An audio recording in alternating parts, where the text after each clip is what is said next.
আমাদের হোস্টেলের কিন্তু অনেক সুনাম, সবাই বলে এটা নাকি বিশ্ববিদ্যালয়ের মধ্যে সব থেকে সেরা হোস্টেল। খাবার টাবারগুলো সবাই খুব পছন্দ করে। আর ওই বইরা কোথাও এলাম না এখানে। সব থেকে বড় কথা আছে পলিটিক্স মুখ। কিন্তু যে শুনলাম ছেলেবেলায় নাকি বিড়ি সিগারেট খায় তাই দুষ্ট, খুব দুষ্ট। না, অন্য জায়গায় হয়, আমাদের এখানে হয় না। আমরা সারা দেশ থেকে ক্রিম স্টুডেন্ট যাও না, এগুলোকে নিয়ে এসে আমরা এখানে ঢোকে। তো সব থেকে ভদ্র ছেলেরা এখন ভাই স্যার, তো এখানে রেখে যাচ্ছি পড়াশোনা করার জন্য, প্রত্যেকের কেউ নাই। স্যার আপনার জিম্মায় রাখলাম। আপনি কোনো টেনশন করবেন না, প্রতিটা রুমে একজন করে থার্ড ইয়ারের সিনিয়র থাকে, ওরা খুব ফ্রেন্ডলি হয়।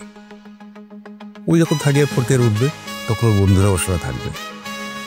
শোনো, সিনিয়রদের কিন্তু সম্মান করতে হবে। হ্যাঁ, এক সপ্তাহ মধ্যে আমি সব বুঝিয়ে দেবো তোমাকে হাতে।